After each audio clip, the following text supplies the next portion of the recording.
Yeah, man. So that is the special edition of the Respect the Game 2021 NFL mock draft. Obviously, there will be plenty more in the very near future.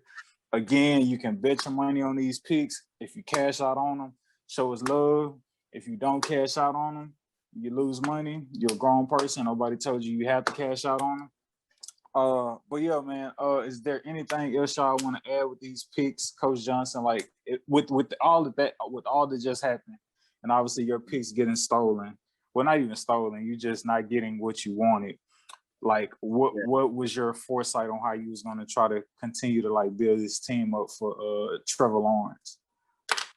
Well, I think Well, one thing I'm surprised about is how many great defensive players that did not get drafted in the first round. So you have a lot of edge guys. You only had 2 edge guys that were drafted in the first round, and most mock drafts were having like 5 edge guys go in the first round. So Greg Rousseau still on the board, Azeez Ojulari still on the board, Jason Oweh still on the board. You still have Christian Barrymore still on the board, who on PFF's draft board is number 12. And then you also have Trayvon Moore. So, the number 1 safety in the draft. So there's a lot of defensive players on the board there that's available.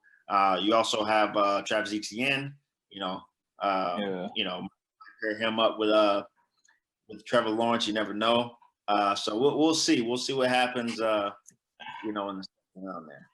Live the Rapper.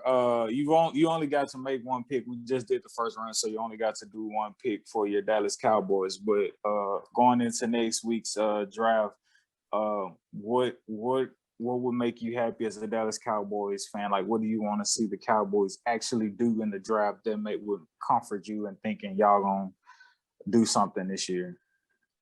Actually give a fuck about some defense. But if you go all the way back to when I was we was talking about this, I knew this nigga's gonna look at me. I said, if you get Dak a defense, the sky's the limit. If you get him a defense, he can pull the shit show of an offense together. Just get him a defense to when they fuck some shit up, the defense can back them up. We can't have them fucking shit up and then the defense giving away points.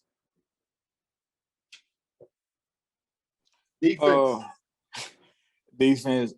So we don't have to touch on the Houston Texans. But Sean Izzo, I know a team that you're adamant about their success, and even last year was the Arizona Cardinals. Is that a team you still banking on to have a great year going into the season, or do you have any other potential teams on your radar?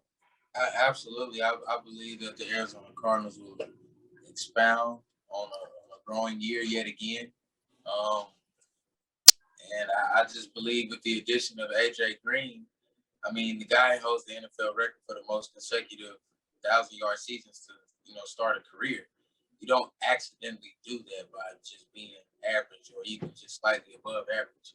So you pair that with DeAndre Hopkins, a bona fide number 1, in addition to, Christian Kirk, Larry Fitzgerald, who's the ageless wonder seemingly still. And with Isabella, who also has 4.3 speed, I just think that offense has got that much more potent. And if the draft does shake out the way, I do plan it, if they do end up getting Patrick Surtain Jr., I just think that they'll definitely be making some noise in the NFC West, man. And it'll be a division that it'll be up for grabs, most definitely.